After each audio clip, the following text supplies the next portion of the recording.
거사님 노트 들고 있는 거사님 하시죠? 저, 정리 안 된 채로 말해도 됩니다. 예.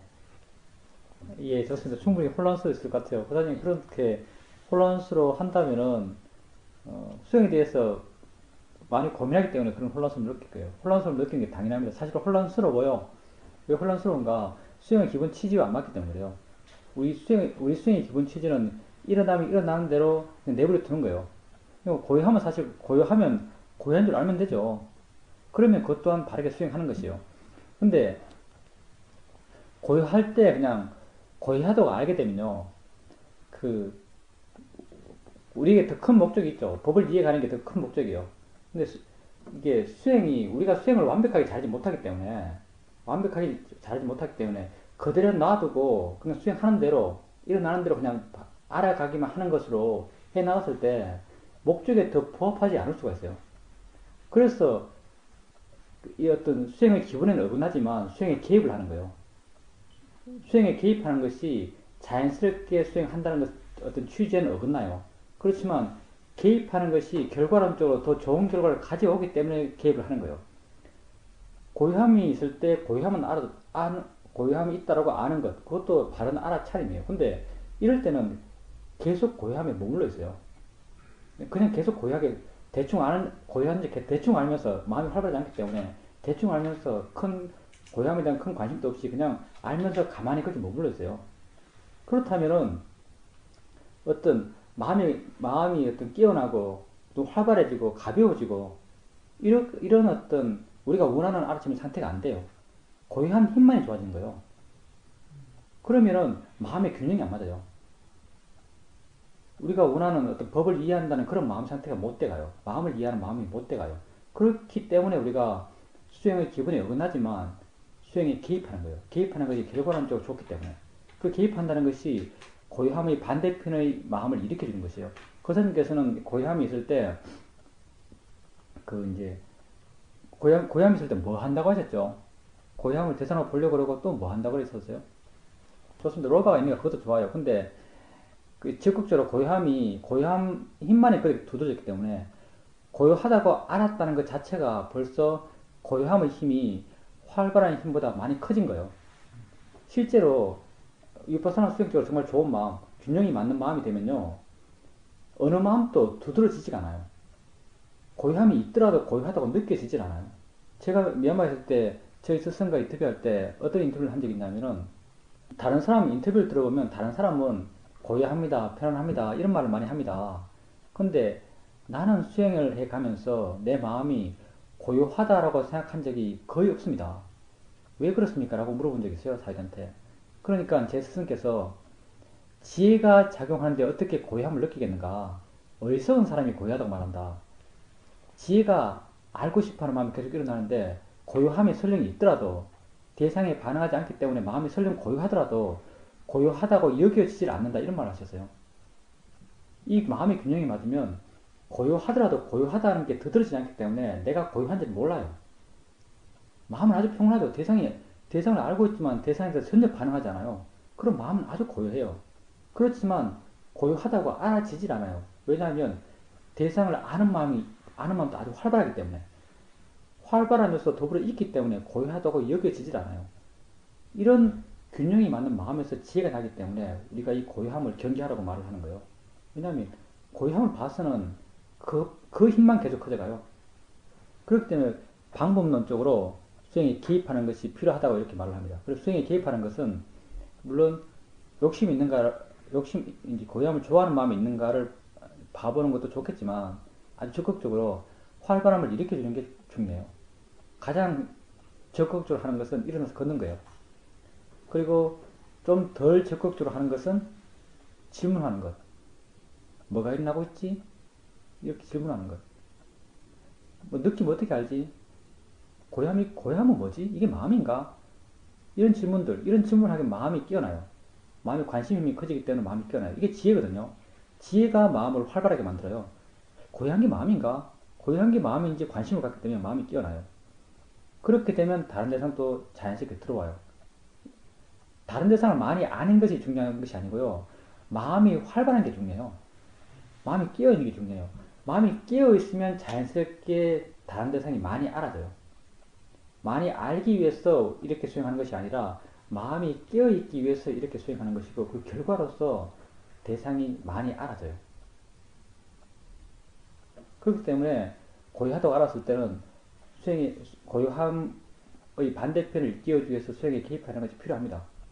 그럼 좌선하실 때 대상들은 어떤 대상들을 알고 계십니까? 마음의 현상이라는 것이 생각이에요. 그런 그 현상들이 어떤 형태로 보입니까? 단지 알 수 있습니까? 좋습니다. 단지 알 수 있다면은, 그리고 그 힘이 느껴지고 단지 그것을 알 수 있다면 그렇게 보시면 돼요. 그냥 그게 있다라고 하시면 돼요. 그걸 보려고는 하지 마시고요. 그 보려고 하면 모양으로 만들어내게 돼요. 그냥 그게 고요함이 있으면 고요함이 있다고 하시고, 어떤 마음의 작용이 있으면 작용이 있다라고 하시면 돼요. 그리고 거사님께서 자선하실 때 대상이 그렇게 많이 안 알아진 이유는 마음의 활발함이 약하기 때문에 그래요. 마음이 끼어있지 못하기 때문에 그런 것이거든요. 마음이 끼어있으면 정말 앉아있을 때도 셀 수 없는 대상이 있어요, 사실은. 우리 느낌들, 한 부분 한 부분 느낌들을 숫자로 셀 수가 없어요. 아주 많은 대상이 있나요? 마음이 끼어있지 못하기 때문에 아주 크게 드러나는 대상 한두 가지를 계속 아는 거예요. 그러면 그럴 때 뭐가 일어나고 있지? 이런 질문 해보십니까? 지금 거사님이 해야 될 질문은 대상 쪽의 질문이거든요. 마음 쪽의 질문은 의미가 없어요. 대상 쪽을 질문하셔야 돼요. 뭐가 알아주고 있지? 내지는 뭐가 일어나고 있지? 이런 질문을 했을 때 어떤 새롭게 알아진 대상이 있습니까? 잘 될 때. 뭐가 일어나고 있지? 뭐가 알아지지? 라고 이렇게 질문했을 때 새롭게 거사님의 의도와 상관없이 일어나는 대상이 존재합니까? 좋습니다. 그럼 경영할 때는, 걸을 때는 어떠세요? 느낌들 같은 건 쉽게 알아지지 않나요? 거사님 같은 경우도 아직 알아차린다는 것에 대해서 그렇게 감을 확실히 잡은 같은 느낌이 안 들거든요. 거사님이 그런 경우에는 거사님 밖에 나가셔서 하나 빨리 한번 걸어보세요. 밖에 경영돼 있지 않습니까? 바깥쪽에 소나무 있는데 거기서 빨리 한번 걸어보세요. 빨리 걷게 되면은 빨리 걸어보세요. 빨리 걷게 되면은 거사님이 의도하지 않아도 알아지는 것 그런 것이 있을 거예요. 하나도 아니에요. 여러 가지 것이 알아질 거예요. 그런 것이 있다라고 아는 것, 그게 알아차림이 있는 것이에요. 거사님이 문제가 되는 것은 내가 보기에는 거사님이 수행을 잘하려고 하는 게 문제가 되는 것 같아요. 잘하려고 하니까 마음이 힘을 쓰고, 힘을 쓰게 되니까 마음이 이게 억눌리는 것 같아요. 활발한 마음은 이렇게 자유로운 마음이요. 놔둬버려요. 그랬을 때 대상들이 쉽게 나타나는 거예요. 대상을 많이 보려고 그러고 하는 자체가 벌써 문제가 될 것 같아요. 밖에 나가셔서 이렇게 한번 빨리 한번 걸어보세요. 걸었을 때 마음이 개방되는 것, 육문이 열리는 것, 자연스럽게 알아지는 것, 그게 어떤 건지, 그때 알아지는 것이 있다고 하는 것, 그게 알아차림이에요. 알아차림이 아주 가벼운 거예요. 있다고 그냥 아는 거예요. 너무 잘하려고 하니까 더 안 되는 어떤 그런 경우인 것 같아요, 거사님은. 예, 그렇게 한번 해보십시오. 예. 예, 좋습니다. 예, 예. 거사님도 수행을 발휘하고 계십니다. 발휘한다는 게 수행을 어떻게 할 것인가, 수행을 어떻게 할 것인가 고민하면서 수행을 하고 계세요. 그러면 수행을 아주 바르게 하고 계신 것이요. 그리고 이제 이게 경영할 때 알아차림 스타일 있지 않습니까? 밖에서 야외에서 경영했을 때 알아차림 스타일, 그게 우리가 알아차림 하고 싶어 하는 방식이에요. 우린 그렇게 알아차림 하고 싶어요. 그때는 거사님께서 어떤 것을 알려는 마음을 거의 내지 않아요. 근데도 알아서 다 알아서요. 알아준다는 게 그냥 일어나는 게 아니죠. 대상이 알아주고 있고 마음이 알고 있어요. 이 두 가지 작용이 조건되니까 자기 일을 해나가는 거예요. 우리 이것을 계속 확인하고 싶어 하는 거예요. 그리고 그때 마음이 이렇게 많이 끼어났어요. 마음이 이렇게 많이 끼어났기 때문에 그 이후에 자선할 때 잠이 오지 않은 것이요. 근데 다리가 안 아픈 건 이건 모르겠어요. 이거는 걸으면서 다리가 풀려서 안 아플 수 있는데 어떤 마음과의 관계는 별로 없는 것 같아요. 다리가 안 아픈 건. 그리고 근데 이렇게 그렇게 끼어있는 상태에서 좌선을 했을 때 그때도 알아지는 것이 별로 많이 없었어요. 네, 좋습니다. 그때 동시다발적으로 알 수 있습니까? 좌선 때도? 좋습니다. 지금 점점 마음이 힘이 좋아질 거예요. 점점 계속 그렇게 꾸준히 해 나가시면 점점 마음이 좋아질 것이고, 그리고 어떤 마음의 상태가 좋아짐에 따라서 알아채 마음의 힘이 좋아짐에 따라서 좌선 상태도 점점 좋아져 갈 거예요. 고사님께서 수행하는 기본 방향을 아주 바르게 하고 계신 것이요. 근데 실제로 좌선할 때도 경영할 때만큼 대상들이 많아요. 왜 그러냐면요. 경영할 때는 대상들이 강해요. 태상이 강해서 대상들이 많아요. 그럴 때 다리도 심하게 움직이기 때문에 느낌도 확실하고 야외 소리들도 센 소리들, 강한 소리들이 많고 해서 대상들이 많아요. 좌선할 때도 왜 대상이 많은가? 좌선할 때는 마음이 고요해요. 고요하기 때문에 대상이 많아져요. 견인할 때는 몰랐던 대상들이 좌선할 때는 드러나요. 왜냐하면 마음이 고요해지기 때문에.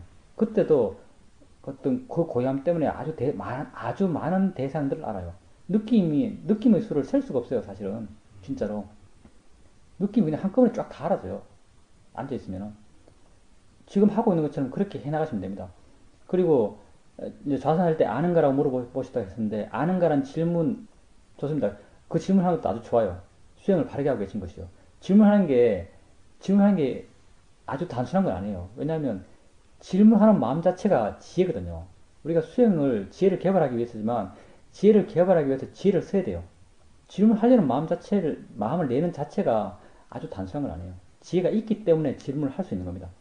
그리고 아는가라고 물어보셨는데, 아는가란 질문을 잘 이해를 하셔야 돼요. 교사님이 아는가란 질문을 하면서, 내용 자체는 중요한 게 아니거든요. 중요한 건 마음이 그 질문을 어떤 뜻으로 받아들인가, 이게 중요해요. 교사님이 아는가란 질문을 하면서 교사님이 확인한 것은 대상 쪽을 확인한 거예요. 이것 알아지고 있구나, 저것 알아지고 있구나, 거미줄 치고 있으면 여기 펑, 저기 펑, 저기 펑, 저기 펑, 이렇게 하는 것처럼, 이렇게 하는 것처럼 대상 쪽을 알고 있는 것이거든요. 근데 아는가란 질문은 대상 쪽을 확인하고자 하는 질문이 아니에요. 아는가란 질문은 마음 쪽을 확인하고자 하는 질문이에요. 마음이 뭔가 인지하고 있는지를 확인하는 거예요. 그것은 분명한 어떤 느낌처럼 알 수 있는 게 아니에요. 단지 마음에 안다는 수긍의 느낌이 생겨나요. 내가 안다는 것을 이해하고 있음을 마음이 느낌으로 보여줘요. 우린 아는가라는 질문은 그걸 하기 위해서 하는 것이에요. 마음이 뭔가 대상을 접하고 있음을 이해하고 있는 거예요. 이 질문이 아는가라는 질문이에요. 마음이 아는가라는 질문을 하면서 그걸 이해해야 돼요. 마음 쪽을 향해야 돼요. 대상 쪽을 확인한 것이 아니라, 대상이 있으니까 당연히 마음이 대상을 알고 있어요. 근데 이쪽을 확인하는 것이 아니라 이쪽을 확인하고자 해요. 확인되면은 어떤 마음의 느낌이 있어요. 예, 좋습니다. 그러면 그거 맞아요. 그렇게 하는 겁니다. 그게 있는 것 같은 어떤 아는 작용을 하는 것 같은 그게 있음이 느껴지는 것. 그게 아는 마음을 안다고 말할 수 있습니다. 그때 그렇게 자꾸 확인해 보세요. 그렇게 하시면 됩니다. 지금 하는 것처럼 그렇게 수행하십시오. 그럼 그렇게 하시면 잘 하고 계신 겁니다. 예, 예, 교사님 하십시오. 예, 지금 그렇게 하시면 됩니다. 근데 이제 이 도축화시켜서 하는 거 있지 않습니까? 마음을 이렇게 도축화시켜서 하는 거, 이건 의미가 없어요. 도축화시키면 더 복잡해져요. 도축화시켜서 하게 되면은 알려고 에너지를 써요. 이렇게 알아야겠다고 생각하고 그렇게 알려고 해요. 그러면은 수행이 자연스럽지 않게 되고 자연스럽지 않으면 더 알아지잖아요. 더 복잡해지고. 도축화시킬 필요 없이요.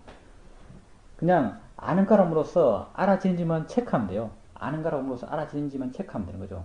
지금 교사님께서 아직 그게 조금 부족하신 것 같고요. 그리고 아까 도축화 시킬 때 소리 듣는 걸로 이제 도축화를 시켰었는데, 이때도 알아야 되는 것은 뭐 듣고 뒤에 그걸 다시 알고 이렇게 생각할 필요 전혀 없고요. 듣는다고 알면 돼요. 아, 듣는구나라고 알면 돼요. 듣는구나라고 이해했지 않습니까? 듣는구나라고 이해한 거, 그게 아는 마음을 아는 거예요. 그건 소리가 저 멀리 있다 하는 것은 관념이 해석하는 거죠. 관념이 방향성과 거리감을 만들어내요. 방향과 거리는 실제로 없어요. 실제는 없는 거예요. 왜냐하면 저기 있는 소리를 듣는 것이 아니고 여기 온 소리를 들어요. 그러니까 거리와 방향이라는 실제한 게 아니에요. 내 마음이 경험적으로 그 소리를 들으면서 그 방향과 그 거리를 만들어내는 거예요. 거사님께서 여기 온 소리를 듣는 거죠. 소리를 들으면서 듣는다라고 알지 않습니까? 듣는다라고 아는 게 바로 아는 마음을 아는 게요. 아는 마음은 어떤 이런 모든 1차적으로 대상을 접하는 마음을 총칭해서 부른 말이고요. 총칭해서 부르는 말이고, 귀에서의 아는 마음이 듣는 마음이에요. 이걸 이식이라고 그러죠. 듣는 마음. 눈에서의 아는 마음이 안식이라고 그래요. 안식. 보는 마음이에요. 보는 마음이 맨 처음 대상을 접하는 거예요. 보는 거라고 알면 이게 바로 눈에서 난 아는 마음을 아는 거죠. 근데 이제 우리가 보는 것, 듣는 것, 이게 항상 일어나는 게 아니기 때문에, 눈 감으면 안 보이고 소리였으면 못 듣기 때문에 우리는 그보다 더 본질적인 것, 그보다 좀 더 항상할 수 있는 게 있어요. 뭔가 이렇게 알아지고 있으면 전체적으로 알고 있는 마음이 있어요. 이것도 알아지고 저것도 알아지고 네. 느낌, 뭐 네. 소리, 보는 것, 뭐 생각 알아지는 것이 여러 가지가 있지 않습니까? 매 순간 우리에게 알아지는 것이 한 번도 없을 때는 없어요. 이렇게 뭐가 알아지든지 여러 가지가 알아지고 있을 때 뭔가 그 전체적인 것을 인지하고 있는 마음이 존재해요. 이 마음으로 확인하고 싶은 거예요, 우리는. 전체적인 것을 알고 있는 마음. 예. 여섯 개의 감각기가 일어나는 것을 아는 것이 있고, 이것을 다시 아는 마음이 있죠. 그게 우리가 이 전체적인 것이 알아지고 있을 때, 아는가라고 물으면서 확인하는 마음이에요. 예, 그렇게까지 도식화시켜서 하지 마시고요. 그냥 대상들이 알아지고 있어요. 대상이 알아지고 있으면 여러 가지 대상이 알아지고 있죠. 아는가라고 물으면서 마음이 대상을 아주 단순하게 인지하고 있는 걸 체크해 보시면 됩니다. 네. 예, 맞습니다. 그걸 아는 마음이라 부르지 않고 보는 마음이라 불러요. 도식적으로 했을 때 우리 이제 기본 도식이 이렇게 돼요. 기본 우리 마음의 모형 구조가 대상이 존재해요. 뭐 소리가 되었든 네. 보는 게 되었든 대상이 존재해요. 대상이 우리 감각에 들어오면 최초로 대상과 접하는 마음이 있어요. 대상을 인지하는 마음. 이걸 아는 마음이라고 불러요. 아는 마음 그리고 이 아는 마음 이외의 모든 마음을 보는 마음으로 해요. 아는 마음 뒤쪽에 있는 모든 마음을 보는 마음이라고 그래요. 여기에 뭐 알아차림도 있고 지혜도 있고 뭐 화, 욕심 모든 것이 여기 들어있어요. 이걸 보는 마음이라고 그래요. 이게 뒤에 있는 마음이에요. 그러니까 그 사람이 알아야 될 것은 그냥 아는 거람으로써 안다는 것을 체크하는 것 그것만 하면 돼요. 뭐 복잡하게 모형화시켜서 이해할 필요 없습니다. 그러니까 법이 미세한 거예요. 법이 간단하지가 않아요. 아는 마음, 그건 법이 순수한 법이에요. 관념화되지 않은 그 순수한 작용이에요. 그걸 법이라 그러죠. 법을 이해한다는 것이 간단하지가 않아요. 법은 아주 미세한 겁니다. 있는 듯 없는 듯해요. 그러니까 이렇게 전체적으로 알아지면 아는가 모르면서 마음이 뭔가 인지하고 있음을 확인하고 또 안 되면 또 전체 것을 알아가면서 마음 힘이 좋을 때 다시 한번 물어보고 이렇게 해보십시오. 가끔은 관심이 생길 때는 듣는 것에 대해서 한번 관심 가져보고 보는 것에 대해서 한번 관심 가져보고 생각에 대해서 한번 관심 가져보고 또 일상적인 수행을 할 때는 또 아는가 모르면서 아는 마음을 체크해보고 듣는 마음은 가릴 수가 없어요. 듣는 마음은 어떤 의지도 작용하지 않아요. 듣는 마음은 다 들어요. 내가 들을 수 있는 모든 소리를 다 들어요, 얘는. 아무 선입견이 없어요. 모든 소리를 다 들어요. 단지 보는 마음이 보고 싶은 건 봐요. 소리가 있고 듣는 마음이 존재하죠. 귀의 아는 마음, 듣는 마음이 존재하고 뒤에 보는 마음이 있어요. 보는 마음에는 번뇌도 있고 지혜도 있고 모두 다 있는 거예요. 선입견도 있고. 이 보는 마음에서 들리는 소리 가운데 선택하는 거예요. 듣고 싶은 소리를 들어요. 감지할 수가 없죠. 감지할 수 없고, 그러니까 감지할 수 없다는 말이 인지할 수 없단 말이에요. 인지할 수 없는데 이해할 수는 있어요. 그러니까 법은 지혜의 대상이라는 말을 하는 거예요. 우리가 알 수 있는 것이 아니고 이해할 수 있는 거예요. 듣는다라고 이해할 수 있어요. 듣는 걸 알지는 못하는데 실제로. 우리의 인식작용으로 인식될 수 있는 게 아니에요. 그거는. 인식되진 않지만 소리라는 관념을 우리가 알면서 이 관념과 함께 반응한 마음을 이해할 수 있는 거예요. 이해했을 때 이해의 느낌이 마음이 존재해요. 아, 이해하고 있구나라고 내 스스로 확인이 돼요. 이럴 때 우리는 이 듣는 마음을 안다라고 말해요. 듣는 마음을 이해했다고 말해요. 그래서 빠라마타는 지혜의 대상이라는 말을 하는 거예요. 실제하는 법은 지혜의 대상이라고 말하는 거예요. 법을 이해하는 것은 지혜예요. 지혜가 그것을 인지하는 것이 아니고 지혜가 그것을 이해하는 것이에요. 그 존재를 이해하는 것이에요. 그걸로 그렇게 해나가면서 지혜를 쌓아가는 거죠. 아는구나 하고 되는 게 아니고요. 아는가라고 물으면서 아는 것을 이해하고 있음을 체크해 보셔야 됩니다. 들리는구나 하는 거 이해하세요. 들리는구나, 아, 듣네라고 이렇게 하면은 그 사람 마음에 듣네라는 것을 이해하고 있다고 확인이 되지 않습니까? 아, 내가 이해하고 있네라고 마음이 느낌이 생겨나요. 그거와 똑같아요. 볼 때도 그 사람이 좀 전에 여기서 보는구나라고 알았어요. 여기서 본다고 알았으면 본다는 걸 이해한 거예요. 아, 보네라고 이렇게 했을 때 자기 스스로가 본다는 걸 내가 이해하고 있음을 확인할 수 있지 않습니까? 아니, 다 들어야 그걸 이해하는 게 아니에요. 들리는 게 존재하면 돼요. 하나가 되었든 두 개가 되었든 들리는 게 있으면 듣는다는 걸 이해할 수 있어요. 우리가 다 알아야 그걸 이해할 수 있는 게 절대 아닙니다. 보이는 것이 다 봐야 본다는 걸 이해할 수 있는 게 아니에요. 하나만 보여도 돼요. 하나만 봐도 본다는 걸 이해할 수 있습니다. 그러니까 고사님께서 들린다, 본다는 걸 이해하셨거든요. 이해하셨고 자신이 이해하고 있음을 확인할 수 있어요. 이해하지 못하면 공허해요. 본다 해봐야 마음이 공허하거든요. 이해했기 때문에 마음에서 어떤 약간의 확신들, 이런 게 생겨나는 거예요. 이거하고 똑같아요. 아는 거라 물었을 때, 안다고 이해되면, 이해의 느낌이 있어요. 이해하고 있구나, 내가 스스로 알아요. 그리고 또 마음의 힘도 생겨나고, 그걸 확인해 보라는 거예요. 아는 거라는 질문에서. 알고 있는지. 예, 그거만 확인하면, 그게 가장, 아는 마음을 계속적으로 알아갈 수 있는 제일 쉬운 수행의 대상입니다. 보는 건 계속 알 수가 없어요. 눈 감으면 모르니까. 그리고 소리도 없으면 모르니까. 근데 그렇게 전체적으로 아는 것을 확인하는 것, 그건 계속 할 수 있어요. 그렇기 때문에 우리는 그 아는 마음을 알려고 그래요. 사실 그 아는 마음은 좀 더, 좀 더, 뭐랄까, 섬세하게 들어가서 표현하자면 그 아는 마음은 그 보는 마음 속의 아는 마음이에요, 사실은. 보는 마음이 대상, 네. 대상을 알고 있는 마음, 아는 마음, 뒤에 있는 마음이 보는 마음이 아닙니까? 보는 마음이 여러 가지 마음이 한꺼번에 작용하고 있어요. 보는 마음이 아는 마음을 알죠. 아는 마음을 안다는 자체가 보는 마음이 여러 가지 가운데 아는 마음도 또 있는 거예요. 사실 우리가 여기서 확인하는 것은 이 보는 마음의 작용 가운데 있는 아는 마음이에요. 아는가라는 질문은 이걸 알고 싶어요. 예, 맞습니다. 예, 그게 아는 마음. 사띠가 있다고 볼 수도 있죠. 알고 있으면 사띠가 있는 거예요. 사띠는 자기 혼자 알 수가 없죠. 아는 마음과 더불어서 일어나는 거예요, 사띠도. 그건 너무 복잡해요, 우리가 지금. 그건 너무 복잡하고, 그렇게까지 나가면 아비담마의 어떤 심소에 대해서 막 따져봐야 되니까, 너무 우리로서는 별 필요 없는, 너무 먼 거리 가는 거고요. 보는 마음은 우리가 약속한 마음이요. 보는 마음이 특정 마음을 학문적으로 정의한 마음이 아니고요. 우리 수행에서 정의한 마음이요. 어떤 마음인가 하면, 모든 마음을 뭉뚱그려서 보는 마음이에요. 그래요. 모든 마음을. 한 마음이 아니고, 아는 마음 이외의 모든 마음. 아는 마음 이외의 모든 마음을 보는 마음이라고 그래요. 근데 보는 마음 속에서 또 아는 마음이 또 있어요.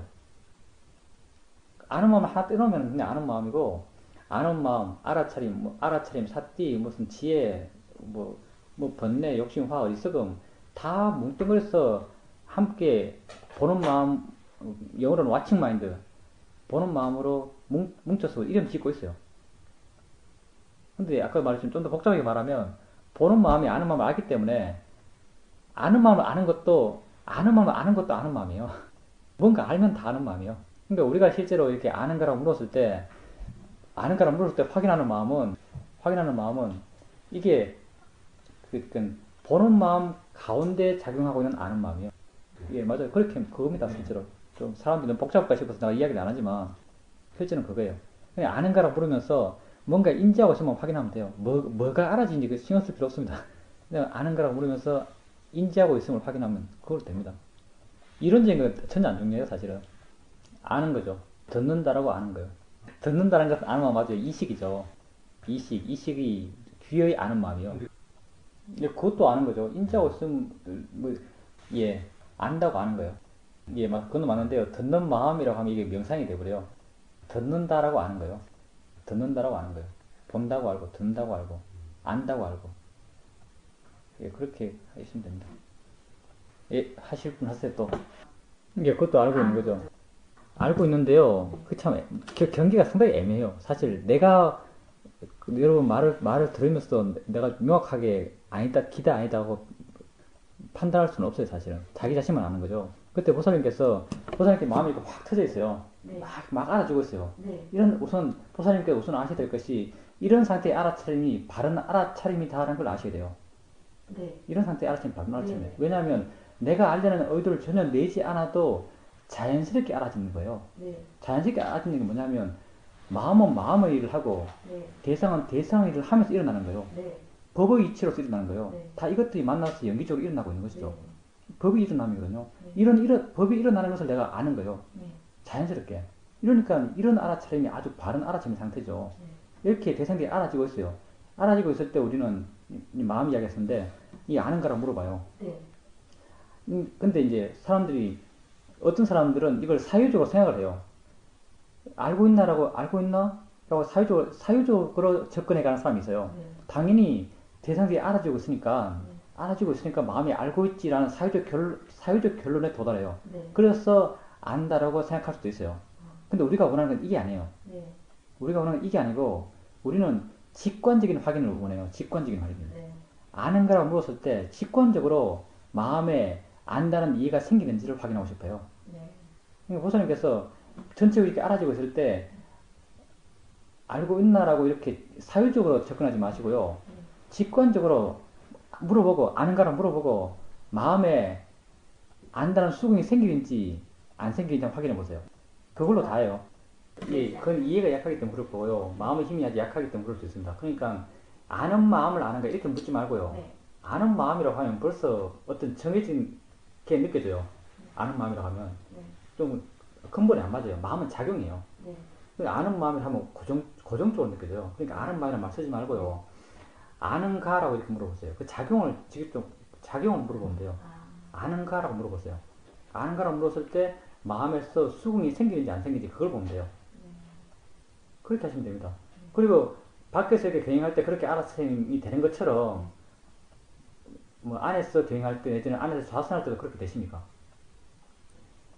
예, 좋습니다. 오늘 하고 있는 수행 상태가 달라요. 네. 앞으로도 그렇게 하셔야 돼요. 네. 그런데 그렇게 했을 때 쉽게 졸음이 올 수가 있어요. 왜 그러냐면 어제 할 때는 집중하게 되면 마음에 힘을 써요. 애를 쓰지 않습니까? 애를 쓰면 마음은 깨어나요. 네. 근데 우리는 애를 안 써요. 네. 들어오면 알고 또 들어오면 알고 네. 이렇게 알아가요. 네. 나중에는 가만히 있으면서 여러 가지 알고 이렇게 알아가기 때문에 애를 안 써요. 애를 안 쓰기 때문에 애 쓰는 걸로는 깨어 있을 수가 없어요. 네. 우리는 뭘로 깨어 있는가 하면요. 우리는 관심으로 깨어 있어요. 보살님이 계속적으로 수행해 나가게 되면 일어나는 것이 재미있어요. 이게 뭐지? 이게 어떻게 일어나지? 네. 저 알고 있는 게 이게 뭐지? 이런 자연스럽게 마음에서 그런 일어남에 대해서 관심을 가지게 돼요. 네. 이런 관심의 힘으로 우리는 깨어 있어요. 근데 보살님이 아직까지 수행을 해 나가면서 그런 지혜들이 힘이 약하기 때문에 좌선하실 때 졸음으로 가는 거예요. 근데 가도 좋아요. 지금 알아차는 그 스타일이 맞아요. 힘을 쫙 빼시고 들어온 대로 아세요. 힘이 약해지면 의도적인 관심을 일으켜서요. 뭐가 일어나고 있지? 이게 의도적인 관심이에요. 관심이 안 생기니까, 자연스러운 관심이 안 생기니까 의도적인 관심을 일으켜주는 거예요. 뭐가 일어나고 있지? 라고 이렇게 질문해 보세요. 이게 뭐지? 예전에 어떻게 생각하지? 이런 질문과 조사를 하면서 관심을 키워주는 거예요. 그러면 마음은 좀 깨어나요. 관심이 아주 많이 생기면 마음이 확 깨어나겠지만 보통은 관심이 약간 생기면서 마음이 좀 깨어나요. 의도적인 관심을 일으키는 것 그것 또한 지혜예요. 의도적인 관심을 일으켜보세요. 그런 식으로 하시면 됩니다. 지금 하고 있는 게 바르게 하고 계신 거예요. 거리를 두려고 하지 마시고요. 네. 거리를 두려고 하지 마시고 네. 대상이라는 걸 이해하려고 하세요. 네. 그게 다르거든요. 거리를 두려고 하는 것은 의도적으로 해나가는 거예요. 예, 그게 바르게 하신 거예요. 대상이다라고 이해하게 되면 거리감이 생겨나요. 네. 거리감을 만들려고 해서는 안 돼요. 거리감을 만들려고 하면 수행에 내가 개입하는 것이죠. 근데 나는 단지 이해하려고만 할 뿐이에요. 대상이다라고 이해하려고 하시고 자연이 이치다라고 이해하려고 하세요. 아니요, 그것도 대상이라고 아셔야 돼요. 그게 뭐랄까요? 강한 대상들에 대해서는 내 마음이 고통스럽기 때문에 네. 어떻게든 고통 문제를 해결하기 위해서 마음이 대상이다, 자연이 이치다라는 말을 쉽게 해줘요. 네. 근데 실제 본질적으로 어떤 그 가치 중립적인 대상들, 네. 느낌들, 네. 소리들 네. 이런 것들에 대해서도 대상이란 말을 해줘야 돼요. 아. 대상이라고 이해하셔야 돼요. 아. 꼭 괴로운 것만을 대상으로 좋습니다. 그것도 좋습니다. 보살님 마음에 기본적으로 대상이 뭔지를 이해하고 있으면 돼요. 그런 이해가 있다면 굳이 대상이다라는 말을 해줄 필요는 없어요. 근데 대상이다는 말이 그게 내 것이 아니다라는 어떤 단순한 의미가 아니에요, 사실은. 네. 알아진다는 게 알아지는 것이 모두 대상이다 이렇게 말했지만 알아진다, 대상이다 하는 말이 지혜예요. 지혜의 명제죠. 이 이해는 대상이다라는 것의 이해는 단순히 내 것이 아니다 여기에 머물지 않고요. 대상이라는 이해가 수행을 해나가면 끊임없이 깊어져 가요.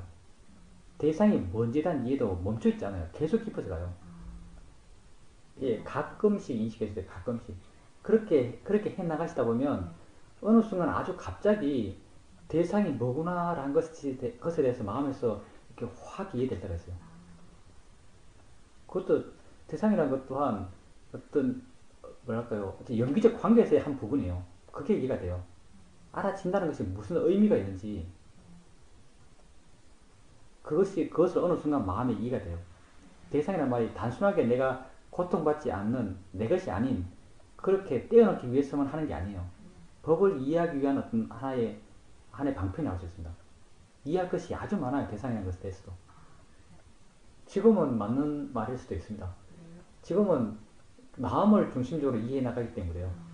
그런데 수행을 더 해 나갔으면요. 마음에 대한 이해가 점점 깊어져 가면은 마음과 더불어 작용한 대상에 대한 이해도 깊어져 가요.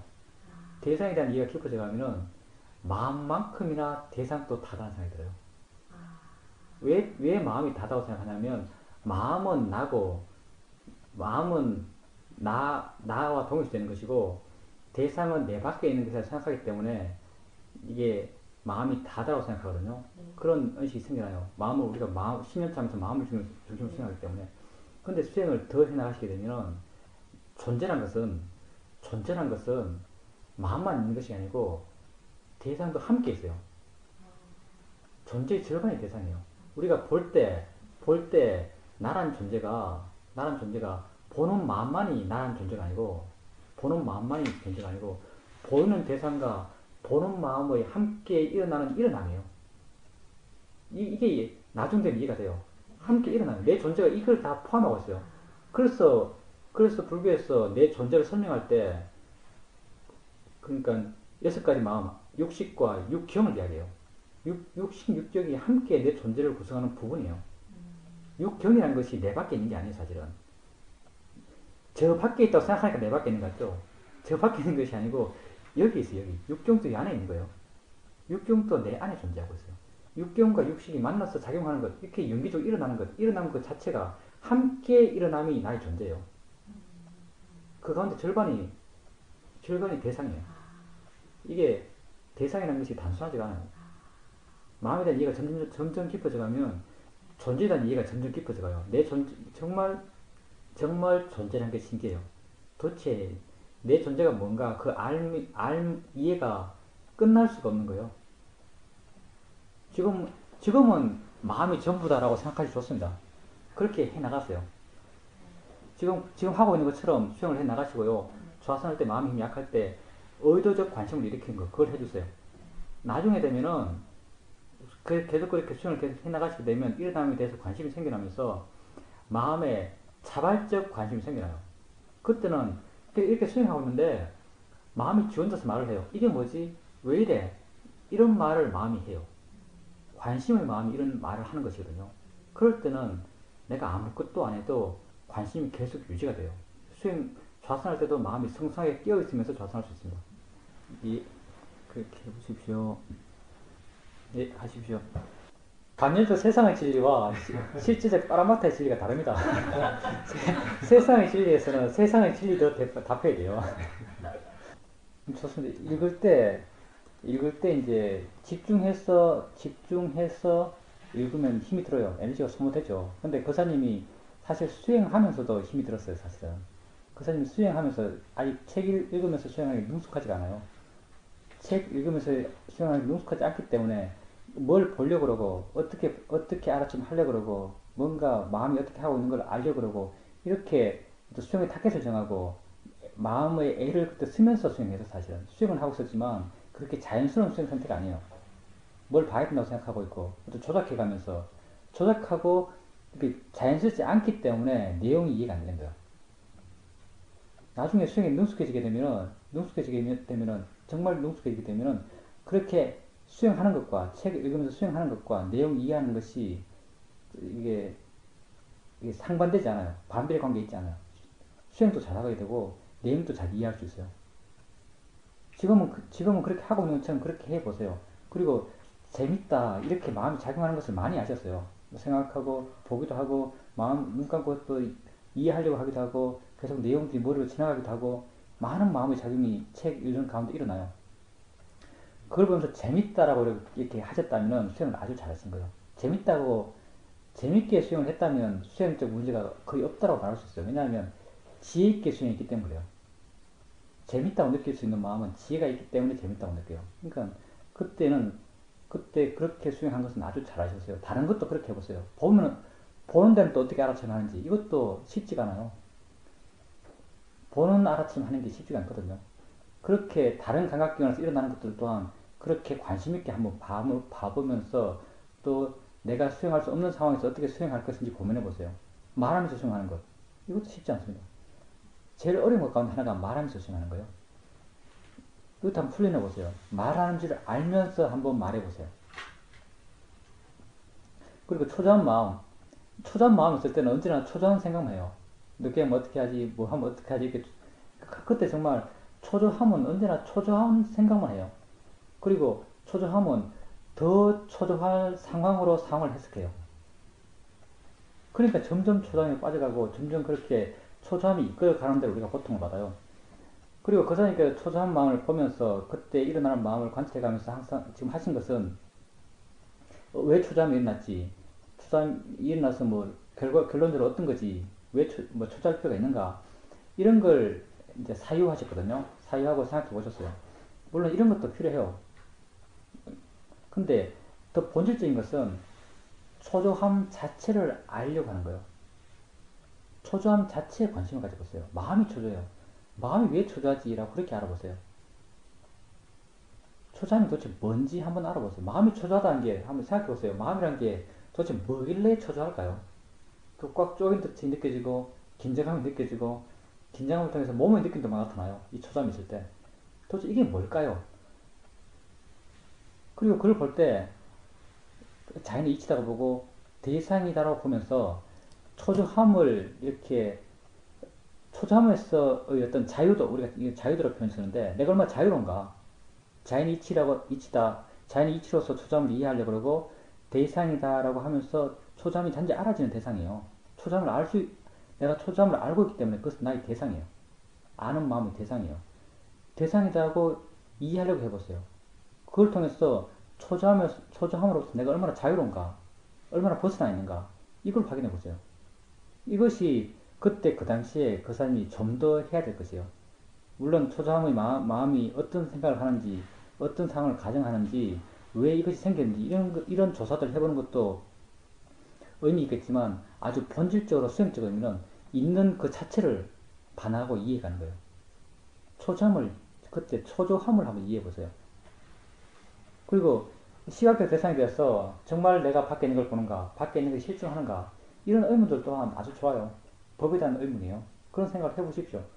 사실 답은 잘 안 나오는데, 답은 쉽게 낼 수 없어요. 우리 법이라는 것에 대해서 질문해도 답은 잘 안 나와요. 근데 답이 목적이 아니에요. 답이 목적이 아닙니다. 그렇게 나온 답이 우리가 바라는 답도 아니에요.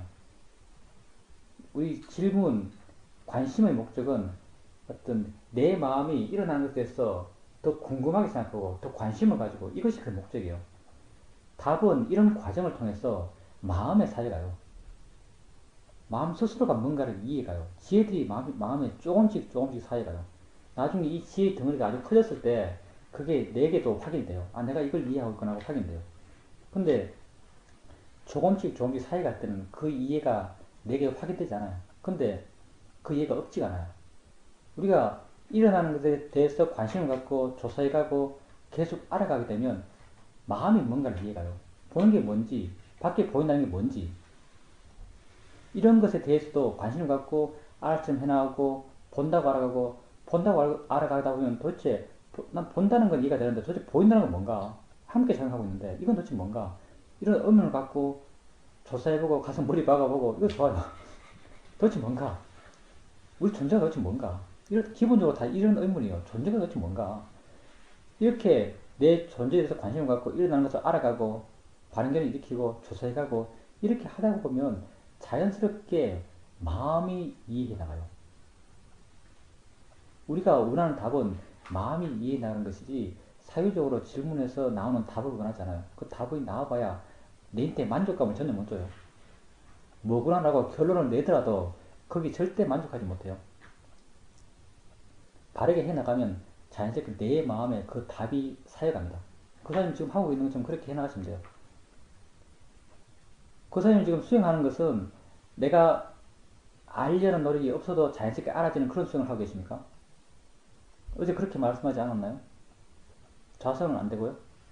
그러니까 자선 때는 그래도 처음에 앉았을 때 깨어있을 때는 대상을 수동적으로 가볍게 알아가십니까? 좋습니다. 그렇게 지금 생각하시면 되고요. 경영 때는 그렇게 활발한 상태로 알릴 마음을 내지 않아도 알아지는 그런 상태로 경영을 해나가시면 됩니다.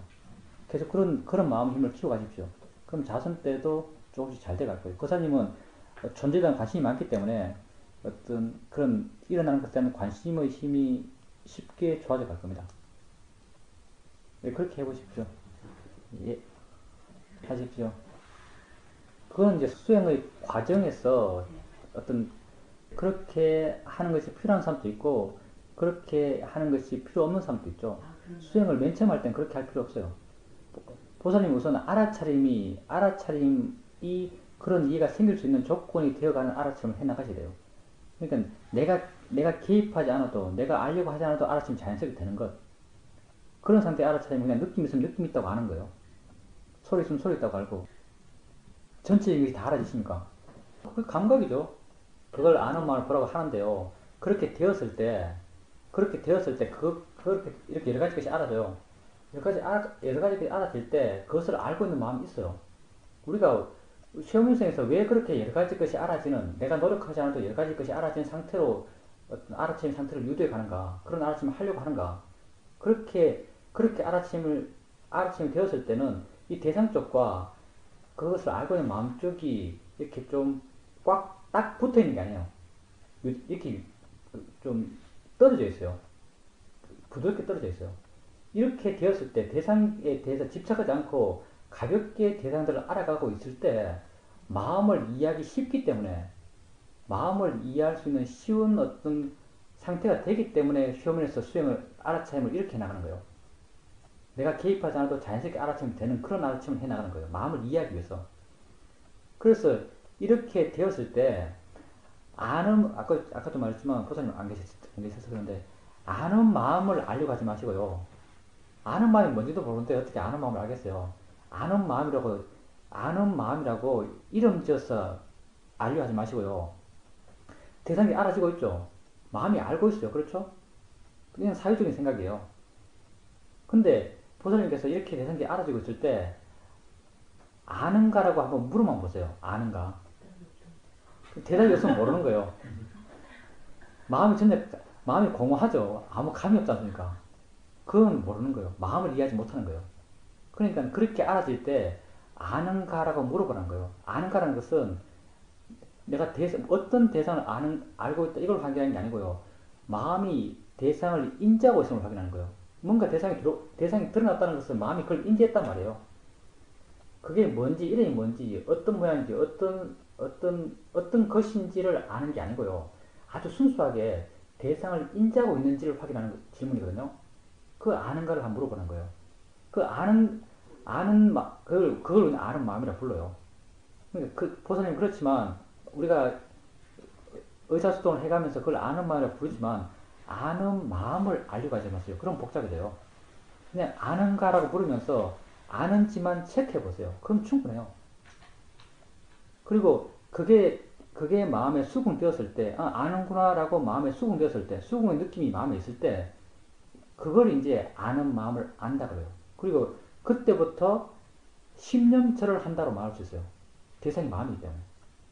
그래서 휴먼 수행을 10년처 수행이라고 말하는 거예요. 알 수 없어요. 인지할 수 없어요. 마음은 인지되는 게 아니에요. 법은 인지되는 게 아니거든요. 법은 이해할 수 있는 거예요. 마음이 있구나라고 이해하는 거예요. 인식하고 있구나라고 이해하는 거예요. 이해하는 것이지 그것을 직접적으로 보는 게 아니에요. 어떻게 보겠어요? 그렇게 찰나찰나 일어나는 걸 볼 수가 없어요. 마음은 보이지도 않아요. 보였다는 건 마음이 아니에요. 법은 볼 수 있는 게 아니에요.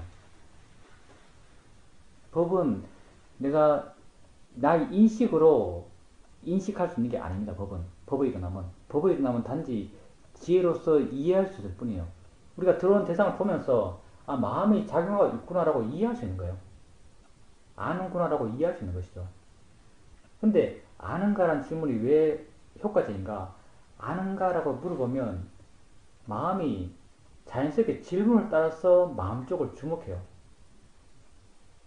그래서 이게 효과가 있어요. 그러니까 보살님 같은 경우 이렇게 자연스럽게 알아질 때, 마음이 좋을 때 아는가라고 물으면서 인지하고 있는지를 한번 체크해 보는 거예요. 대답이 없으면 다시 알아채 하세요. 대답이 없으면 알아채 하시고, 한 번쯤은 아는 게 뭐지 하고 한번 생각도 해보시고, 조사도 한번 해보시고, 대상이 있으니까 분명히 마음이 알고 있어요. 근데 이건 인지되지 않아요. 그렇지만 이해할 수는 있어요. 이거하고 똑같죠. 사과나무에서 사과가 떨어져요. 떨어지는 건 어떤 모양이에요. 떨어지는 거 보면서 밑에서 뭐 당겼구나라고 이해할 수 있는 거예요. 그거하고 똑같아요. 인력이 작용했구나라고 이해할 수 있는 것이죠. 모양을 보면서. 소리를 들으면서, 소리는, 뭐 닭이 울면은 닭소리를 들어요. 닭소리를 들으면서 들었구나라고 이해할 수 있는 거예요. 들었구나, 듣는다라는 것을 볼 수 없어요. 알 수 없어요. 근데 듣는다는 걸 이해할 수 있는 거예요. 마음은 이해할 수 있는 것이지 인식할 수 있는 게 아니에요. 그러니까 아는 거라는 질문은 안다고 이해하는지를 체크하는 거예요. 좀 이해가 되십니까? 예, 불가능한 걸 한 겁니다. 마음을 보려고 하는 건 불가능해요. 네. 마음을 이해하려고 하는 거예요. 대상을 알면서 대상과 더불어 작용하는 마음을 이해하는 것이에요. 모르니까 대답이 없죠. 아는 게 있다는 것은 보살님의 어떤 사유적 결과예요. 보살님이 아는 것은 대상이 있어요. 당연히 대상이 있으니까 마음이 대상을 알았죠. 그러니까 당연히 아는 마음이 존재했겠죠. 아는 성질이 존재했겠죠. 이것은 보살님의 사유예요. 사유적 결과물이죠. 근데 이건 사유적 결과물이고요. 우리가 원하는 것은 직관적인 이해예요. 진짜 이해는 직관적인 것이에요. 보살님이 아는가라 물었을 때 마음은 아무 대답이 없어요. 왜냐하면 안다는 걸 이해하지 못했기 때문에요. 마음이 이해하지 못했어요. 대상이 본 마음. 보살님이라고 하는 것은 사실 우리는 그걸 보는 마음이라고 그래요. 그 아는 마음 뒤에 있는 마음이에요. 뒤에 있는 마음이 그걸 이해하지 못해요. 예. 우리가 이름 지어서 보는 마음이라 불러요. 나라고 부르지 않고. 보는 마음이 거기에 대한 이해가 없어요. 안다는 것에 대한 이해가 없어요. 그 이해를 확인해 보라는 거예요. 자꾸 아는가라 물어보면 마음이 그쪽에 주목하면서 그쪽에 관심을 두면서 조금씩 마음이 이해가 돼요. 그냥 아는 마음을 알려고 하지 말고 그냥 아는가란 아주 단순하게 아는가라고 물어만 보세요. 그렇게 해보십시오. 네, 안녕하세요. 오늘 집에 수행하셨어요? 수행하는 방법은 기억하고 계시죠? 조금 기억해요. 할 줄 아시는 거예요. 우리가 아는 것은 6가지 감각기관이고요. 6가지 감각기관, 눈, 코, 귀, 입, 몸, 마음이에요. 보살님이 알아야 될 것은 어떤 거기서 일어나는 해석들이 아니에요. 무슨 뭘 본다, 어떤 느낌이다, 이것이 아니고 단순한 일어남 그 자체. 본다는 것, 듣는다는 것, 느낀다는 것, 생각한다는 것. 그걸 가볍게 알아가는 거예요. 큰 노력할 필요 없이요. 있다라고 인지만 하면 돼요. 있구나라고 인지해 나가면 돼요. 그렇게 대상들을 가볍게 바꿔가면서 알아가는 것. 그것이 보살님 지금 해야 될 것이에요. 주행할 때도 마찬가지고, 좌선할 때도 마찬가지고, 그리고 발행견을 일으켜주고, 이렇게 일어나는 것이 자연의 이치라는 것.